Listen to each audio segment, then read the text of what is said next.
Imagine your trip to paradise turns into a waking nightmare before you know it. This happens to dozens of Thailand tourists every year. So how do you make sure this doesn't happen to you? In this video, we're showing you the worst mistakes foreigners made in Thailand that put them in some of the worst places on earth. Some from thinking something was harmless, others from straight up ignorance. We're unpacking each situation, why it's a massive deal in Thailand, and how you can avoid the same fate.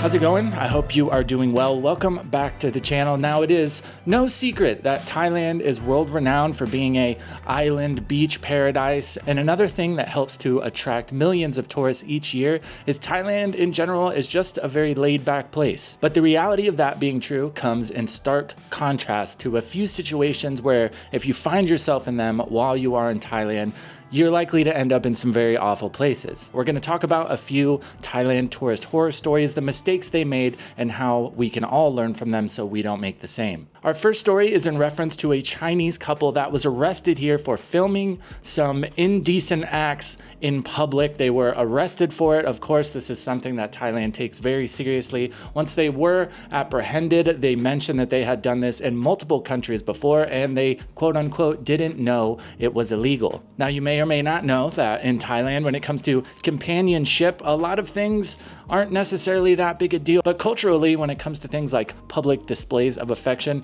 these are taken very seriously. A lot of Thais are uncomfortable with even kissing their partners out in public. So this is something to understand if you are a foreigner coming here. While it may be easy to think that since some things are very lenient, it can kind of a anything goes type of place, that is absolutely not true. Now, in reference to our next situation, a lot of things that might be against the law in your home country, things might be different here. As I mentioned in a previous video, when I first got to Thailand, the public drinking laws took me a long time to get used to. But when it comes to Thailand, there are quite a few things that you might not be allowed to do in your home country that are completely fine here. But on the flip side of that, there are also quite a few things that you may be allowed to do in your home country that you're not allowed to do here. E-cigarettes have always been illegal in Thailand, at least since I've been here for the past 3 years. But when I first got here, you used to see them everywhere. There'd be people on the street selling them. Everybody seemed to have one. But in the last 6 months or so, the Thai authorities have really made a huge effort to crack down on this. They have launched task force all across the country. The fines have been brought up massively. There's even talks that some people have been arrested. So this situation just goes to show the importance of understanding where you are in the world. Just like with the public decency laws, when it comes to e-cigarettes here, they are illegal and things can change at any time. The environment of Thailand's immigration, the legal system, things are always changing. And it's also very important to understand that you, as a foreigner, that things might work differently for you. There's another misconception, especially with Americans, that a lot of the times if you get arrested overseas, you'll kind of have some leniency, or the American government will come along and get your back. When it comes to Thailand, that is absolutely not true, which we will see firsthand in some of these other stories. Now, especially if you're American, you spend any time on Facebook or any social media, any of that, you'll see that any criticisms of the American government, the president, whatever, minus it being a direct violent threat, you can pretty much say whatever you want. But this is another very important difference to understand when you are in Thailand. The same rules do not apply here. Now, a 41-year-old Australian man by the name of Harry Nicolades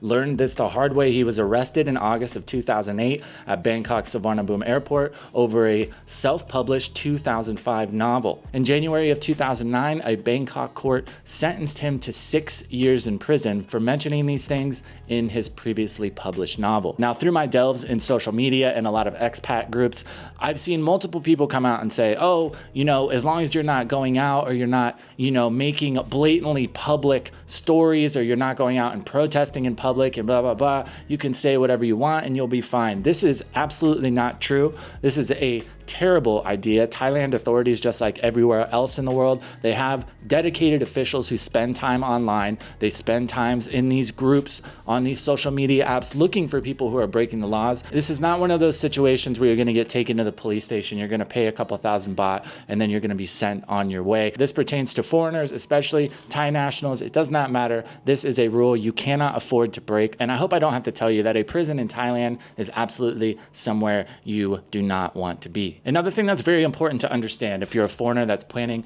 on spending time in Thailand, and that is that Thailand immigration takes things very seriously. Now, whether that be entry to the country, visa regulations, restrictions on what you can and cannot do as a foreigner in Thailand, I see news articles every week of people getting arrested for these things. And even with that, I continue to see in expat groups or on social media all the time, other expats talking about, oh, you can do this, and oh yeah, that's technically against the law, but you can do it if you pay this thing. And I hope I don't have to tell you that that is a bad idea, especially when it comes to things like working or buying property or owning businesses. This is something that the immigration department takes very seriously, and they are constantly out and about looking for violators. A lot of the times there will be people telling you, oh, you can pay for this and this service, and they'll have a Thai person run it. If you're coming to Thailand and opening a business is something you want to do, you may be on the internet, you may be seeing people say, oh, well, you can do this, you can pay a Thai person to do this for you, and then you're all legit. That is absolutely not true. And especially when it comes to opening a business, you're already putting in the risk of the money. And the thing about it is, a lot of these times, these systems,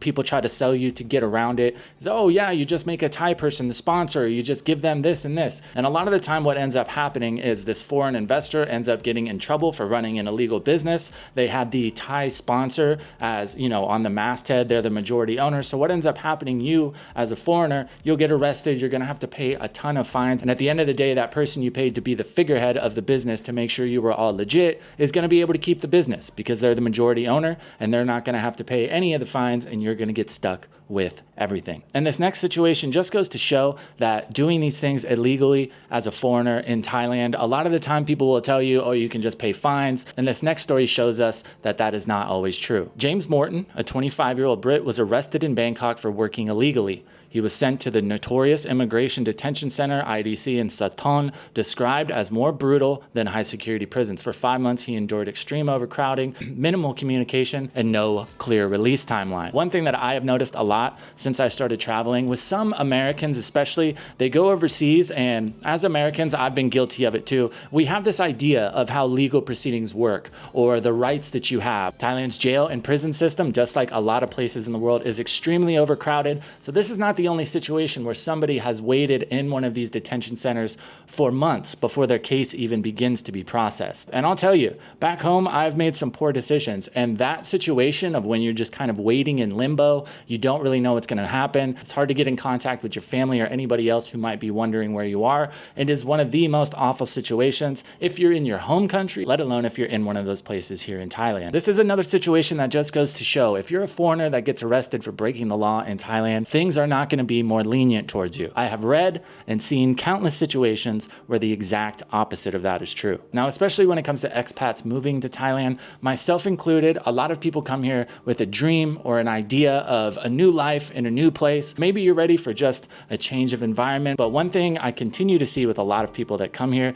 you might have this idea of what life in Thailand is going to be like. You get here, things don't work out exactly the way that you thought they might have, and people can start to get desperate. Just like the story of Sandra Gregory, a British teacher who'd spent about 2 years teaching and traveling in Thailand. She fell sick and became financially desperate. In February of 1993, at Bangkok's Don Mueang Airport, she was found carrying about 89 grams of an illicit substance hidden inside her body. Initially sentenced to death, her sentence was quickly reduced to life imprisonment, then for 25 years after she pleaded guilty. She ended up serving 7 years total before she was given a very rare pardon by the King of Thailand in 2000. While 89 grams is technically under Thailand's 100-gram threshold for personal use inside the country, exporting or smuggling is a serious crime. Even lesser quantities can result in maximum penalties. It could be very easy to misunderstand how these royal pardons work, but the fact of the matter is the vast majority of people that end up with sentences like this end up spending the rest of their life in one of these prisons. So moral of the story,